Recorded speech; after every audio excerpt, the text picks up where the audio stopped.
And it's my pleasure to introduce our third speaker this evening, Dr. Russell Rees. Russell is an historian of early 20th century Ireland.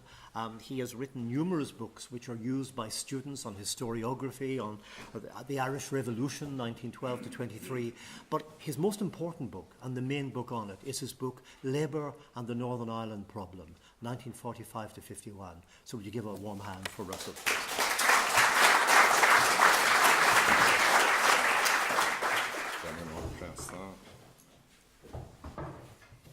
Thank you very much, Eamon, for those kind words. And thank you very much to the people who organised the event for inviting me here this evening. Sincere thanks for that. It's very nice to see the room so full, especially as I'm told that Manchester United are playing in the Champions League this evening. Well, I should tell you that I'm certainly no Marcus Rashford. I'm more probably Ballymena United than Manchester United. Certainly in comparison with these two Premier League gentlemen to my left.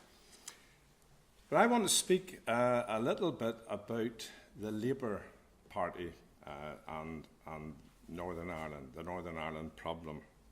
And I want to begin with the events in the House of Commons in the week after that famous Derry Civil Rights March on the 5th of October 1968, the one that the images are so clearly, I think, impressed upon everybody's mind here. The television, the impact of that was something else. But the following week in Parliament, Harold Wilson was being challenged by Paul Rose. Paul Rose is one of the leading figures in that movement that Eamon referred to, the Campaign for Democracy in Ulster, a left-wing Labour MP from a Manchester constituency. Rose was giving Wilson a hard time over what had happened in Derry that Saturday, and he said to him, basically, what are you going to do about it? What is your government going to do about it? This exchange was going on, and Captain Willie Orr, South Down Unionist MP, intervened to say that he thought that the RUC was being disparaged by what had gone before at Westminster.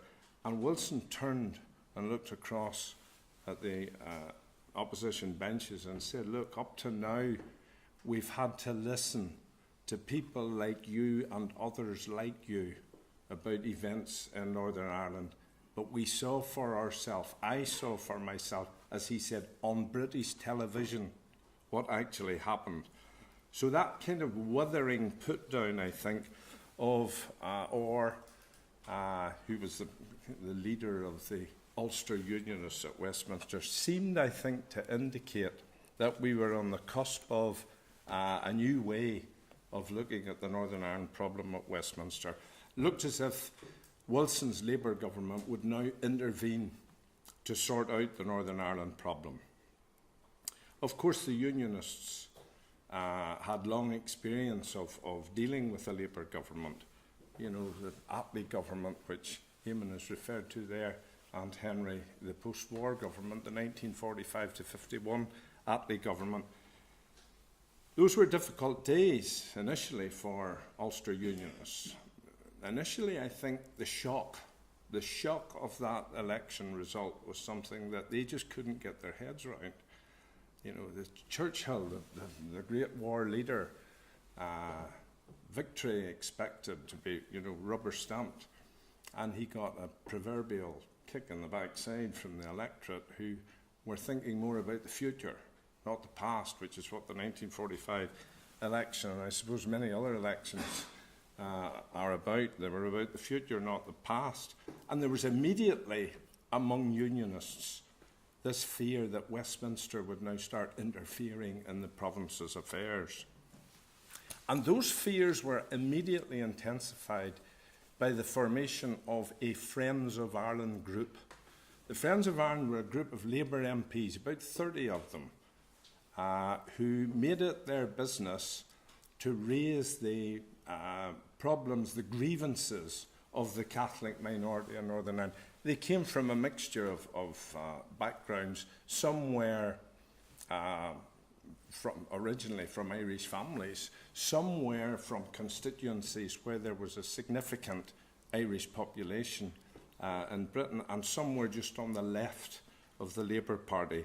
But together they caused sleepless nights, I think, for Brooke and others at the highest echelons in the Unionist Party of the day. Their most able spokesman was Geoffrey Byng, a Labour MP for Hornchurch in Essex, a fine orator, an Oxford-educated lawyer, someone who was excellent at highlighting injustice here. And as he said, I mean, there was just a litany of it, a list of it. One of the things he consistently argued was that Westminster must use its sovereign powers in relation to Northern Ireland, as gentlemen here have said, it's Section 75 of the 1920 Act, to actually impose their will here. That was one of the things that had to happen. That made Northern Ireland Unionists nervous. The answer, of course, for them was Brooke. Brooke was a calm figure, and he provided calm leadership in this period immediately after the war. One thing Brooke saw very clearly, very quickly, was the potential advantages that would come with the welfare state. One of the things he had his eye on was the Northern Ireland Labour Party and the threat that the Northern Ireland Labour Party posed in working class constituencies in Belfast. And Brooke, right from the outset, understood the advantages of his party being associated with the welfare state. It was a game changer, and he recognised that, I think, from the beginning. I think he was a reassuring figure for unionist backbenchers who were worried about this, socialist government, and it was a socialist government. This is a government that brings nationalisation, etc., etc. This is the government of Nye Bevan and others. Brooke provided that kind of reassurance, but he also, as it turned out, became a reassuring figure for Labour government ministers at Westminster. At times, particularly 1945, 46, 47, in the early period of the Labour government at Westminster, he did modify unionist policy. On, for example, the 1947 Education Act, to which Eamon referred, they raised the grant there from 50% to 65%. That was done because he had one eye on Westminster and what it was thinking about Northern Ireland at the time. Another issue in which really was an emotive one, particularly in Belfast here, was the issue of era workers in the north here after the Second World War. Some of these workers were actually ex-servicemen who had come up from the south, joined up, etc., and locals were, onto the local unionist MP. Too many of these guys here, fifth columnists, they need to get out. We need to get rid of them. Brooke managed to tailor, find an easier route through that, and to meet, the concerns of the Labour government at the time halfway.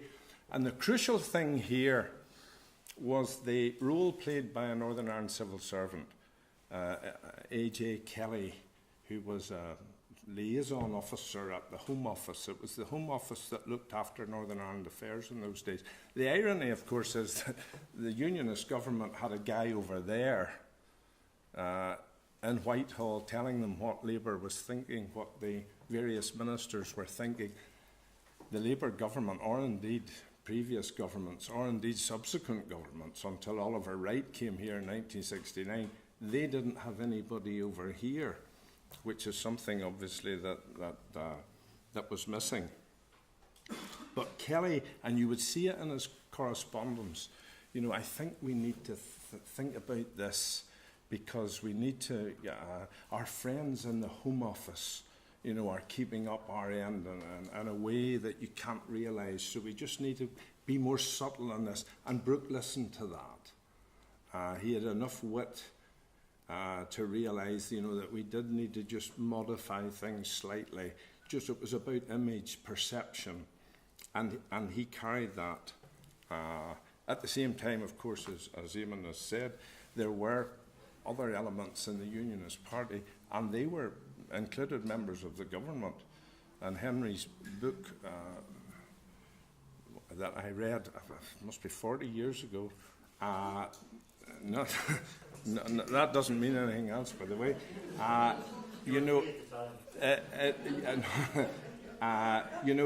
That book brings out, I think, the importance of, the fact that certain members of the cabinet were advocating Dominion status for Northern Ireland at the time. Brooke, in his heart, he knew that it wasn't affordable. It was mad. The future was far too uncertain going down that kind of road, although it had quite significant support in the Unionist Party at the time.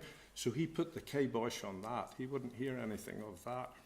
In a way, you get parallels of that in the 60s, when you get some of O'Neill's cabinet talking about UDI, the same kind of thing, and it horrified O'Neill to hear that kind of talk, because he knew they couldn't afford it. It was mad. So there are parallels between the 40s and the 60s as far as that's concerned. But the other thing Brooke brought was he was good at the old personal relations, the old sociable thing, meeting and chatting with Clement Attlee, Major Clem, and with Herbert Morrison, who became a great friend, Peter Mandelson's grandfather, of course. Both became friends of Brooke. They came over here, they stayed here. Brooke was very good at the personal relationships, as I've said, and those personal relationships which he built, he used to his political advantage later on. The other thing, of course, the big advantage, the big ace card that Brooke had to play was the war, and Northern Ireland's contribution in the war. Contrast that with Era's neutrality. These were people like Morrison, people like Ernie Bevan, and he didn't like the Unionists, but he realised, what had happened during the war. But people like Clement Attlee, who was right there at Churchill's side, from 1940 on, they realised how important Northern Ireland had been to the war effort. And Brooke, of course, knew how to maximise that advantage, which he did when things had settled down, when it was clear that there was no socialist threat from this Labour government. They weren't going to interfere in Northern Ireland. The Friends of Ireland had other things to think about.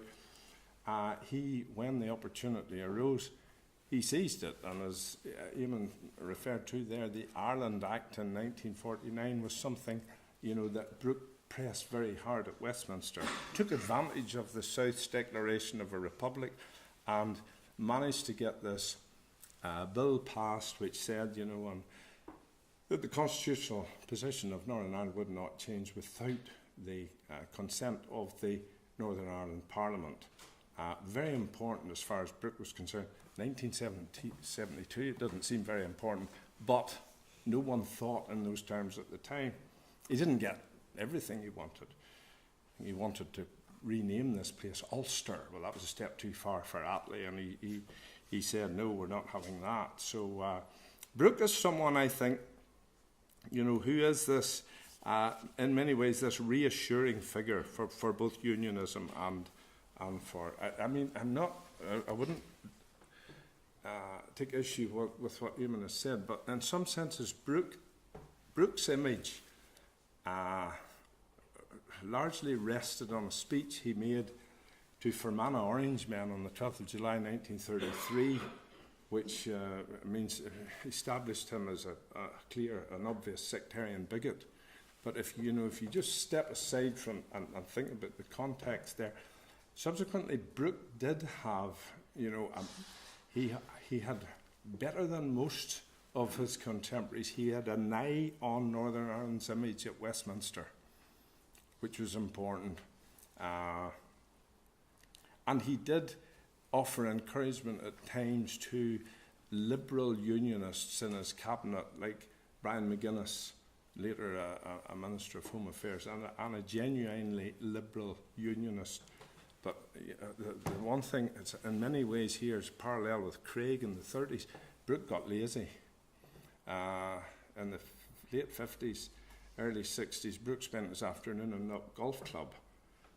Not just his afternoons in Knock Golf Club, where the gin and tonic was to his liking. And to say he was, as Terence O'Neill said, when he said he was charming man, and you got the impression of someone who had, out from his desk, he was sociable, pleasant, real charmer. The only thing you didn't realise was that there was no desk. There was something in that. Brooke was, he was a lazy guy, obviously, at that stage. But one thing, and this is one thing I want to emphasise, this is one thing he understood the importance of this. He reined in the Unionist MPs at Westminster. He got control of the Unionist MPs at Westminster. Sometimes these Unionist MPs at Westminster can cause problems. But Brooke was aware of how infuriating some of these people could be, Colonel Blimp style, more right wing than the right wing over there. But he did get control of them, and he had this kind of idea where they would form almost a shadow cabinet. So they would be given like a portfolio in line with Stormont ministers, and they would take their cue from Kelly, the Northern Ireland civil servant over there. That was important. O'Neill was never able to do that with the Unionists at Westminster, and that was a big problem for him from the moment he took over, I think, in 1963, because the one thing that infuriated Wilson when he became Prime Minister, and a number of things obviously infuriated him, but the Unionist MPs were pretty near the top of his list. What a shower, he thought. And this was a government.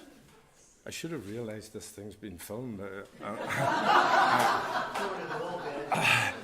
No, but what a shower. And he had the most wafer-thin majority, and the thought that his government could be brought down by the antics of these 12 people, who would be voting on things that were of absolutely no concern to Northern Ireland MPs, hospitals in Kensington or whatever. The thought that his government might be brought down by these people was something that really stuck in the back of his mind. I'm not saying that Wilson was sympathetic, obviously, to the ideal of Irish unity. He was sympathetic to the need to modernise here and redress Catholic grievances. But I think at the bottom of it was this feeling that, he was worried about his government falling because of the actions of these Unionist MPs. Now, in the 60s, the formation of that campaign for democracy in Ulster in June 1965, later that group could call on about 100 Labour MPs, people who were high profile. Paul Rose, I mentioned earlier there, Stan Orme, another MP from Salford, Manchester MP, another gentleman called Maurice Miller, who was a doctor from Glasgow. Real interest in the minorities' grievances over here, and they highlighted them whenever they got a chance. They were, as soon as the Civil Rights Association was formed, of course, they were over here regularly. They were in contact with that, and very important in between is Jerry Fitt. Jerry Fitt, elected in March 1966. Together they ensured that Northern Ireland, was on the agenda at Westminster. I think that's important. In October 1967, there was a debate on Northern Ireland in the House of Commons, and Fitt tore into the Labour government. His great orator, Fitt, tore into the Labour government for its inactivity as far as Northern Ireland was concerned, turning a blind eye to what it knew was wrong in Northern Ireland. The Home Secretary, who wound up the debate for the government, Roy Jenkins, no less, a man who'd written that biography of Asquith, which was published in 1964, and who understood certainly the history of the Home Rule crisis, and who understood partition, and who believed that, Westminster should not interfere in it, Northern Ireland. Once they established Northern Ireland, let them get on with it. That was us. We'd solved the Irish crisis. That's where he came from. But Jenkins told the House in October 1967 that Westminster would not interfere in Northern Ireland, provided that things were moving along in the right direction there, whatever that meant. What it meant as far as O'Neill was concerned, I think O'Neill believed that if there was no reform, Westminster would intervene. That's what he thought. He knew Wilson could squeeze Stormont financially if he wanted to. I mean, particularly, O'Neill was about growing the economy in the early 60s. He'd been Minister of Finance, and he knew just how much money came from Westminster and how much the Northern Ireland economy depended on it. But O'Neill managed to convince Wilson that he was a moderniser. I am the man who can carry through these reforms when Wilson was Prime Minister in 1964. The problem, of course, was that Terence raised Catholic expectations with his statements, with his actions, and he couldn't deliver those expectations. He couldn't realise those expectations. He liked the limelight. He liked the media attention, the going to the Catholic schools, the meetings with Lamass, even if you had to dodge snowballs or whatever. But he did like that kind of media attention. I think he genuinely was respected by Labour ministers at the time. This is a man over there who can bring this place into the 20th century. When they used to talk about this place, they talked about the 18th century, never mind the 19th century. But O'Neill, of course, couldn't convince his cabinet about the need for reform. That's where he fell down. After that Derry March that I referred to at the beginning on the 5th of October, he said, and Henry quotes this in that book, The Persistence of Conflict, that is there any one of us within the confines of this room that can genuinely say the minority doesn't have a grievance that needs to be remedied? I mean, he put it to them, and then, of course, he's summoned to London. And Wilson rings him up and says, don't think this is like the headmaster sending for you to come into his office, which, of course, made O'Neill think that's exactly what it was. He was being summoned to London and told to get his house in order. He thought he would be crafty, and he would take with him Bill Craig and Brian Faulkner, just to let them, here they are side by side, this is what I'm up against here. And he quite liked the fact, I think, that Wilson and Callaghan lectured these two on the need for reform. But at the same time, you must think, what sort of message was he sending to the British government of the day when he had these two with him? He felt under, I think, enormous pressure after that. I mean, the message is clear. Either get it sorted or we're going to have to intervene. We don't want it, but if you don't implement reforms, we're going to have to intervene. The other two, of course, are defiant. They came away, saying, Westminster can't intervene. They won't intervene. I mean, Craig, as you know, was a hardliner, no doubt about that. Faulkner was more of he had one eye on the future leadership of the party. No, he hadn't. He had two eyes on the future leadership of the party. So he could be a hardliner, he could be moderate, he could oppose things. He might not oppose them in principle. He was a sort of guy that you definitely could not trust. And these were leading figures in the O'Neill cabinet. What's the Labour government do? It maintains this watching brief.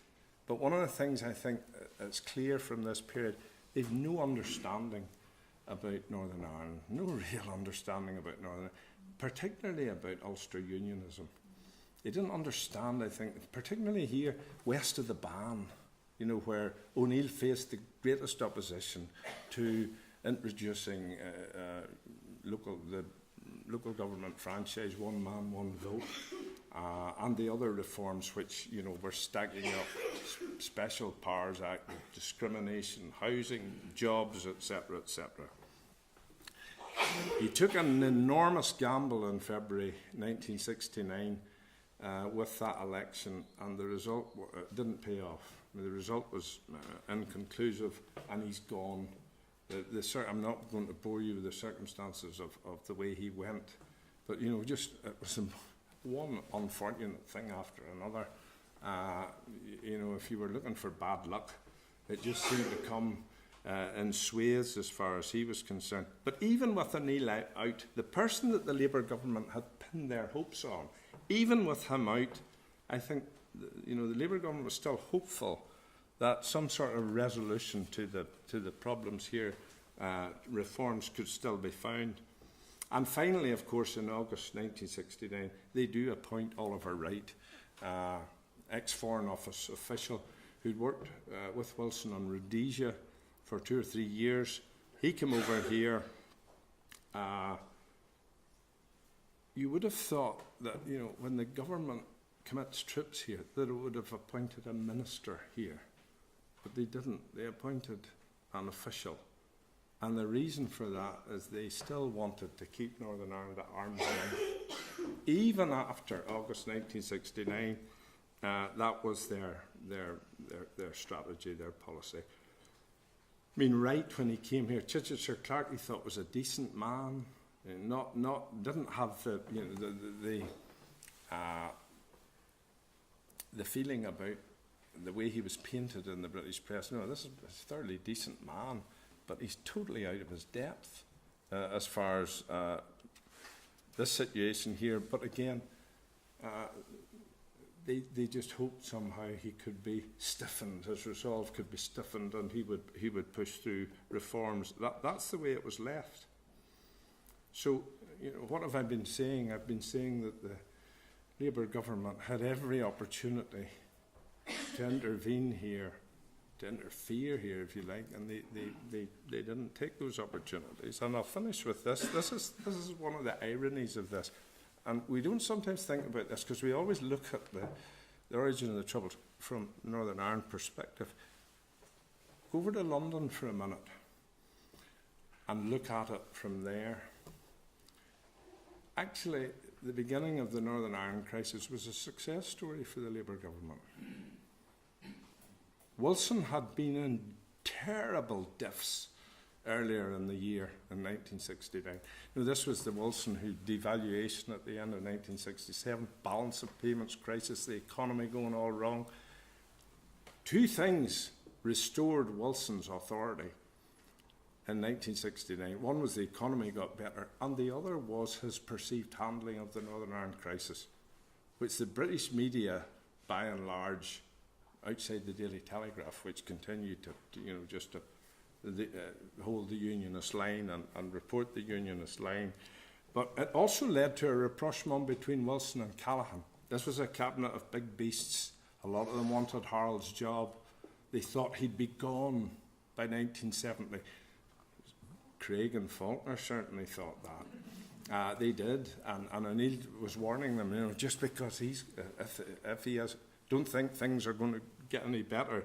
But I think, Callaghan was the sort of figure who came across here famously in those visits in August and October 1969. It was a man who was common sense, let's practical action, and a physically imposing figure. He seemed to just send the right message across. And as I say, the irony of all this is that the Northern Ireland crisis, as far as the Labour Party was concerned, strengthened Wilson's position momentarily in 1969, 1970. By the way, I should also have said, I've finished because I'm going to finish. I should also have said, Callaghan saw events here as part of, a kind of global revolution, student revolts, Paris, civil rights in America, anti-war protests, Vietnam protests. He saw it in that sense. But basically, and I'm finished, I'll say this, the Northern Ireland problem is about Stormont's failure to deal with Catholic grievances, but it's also about Westminster's reluctance to become involved and to push that process. Thank you very much for listening. Thank you.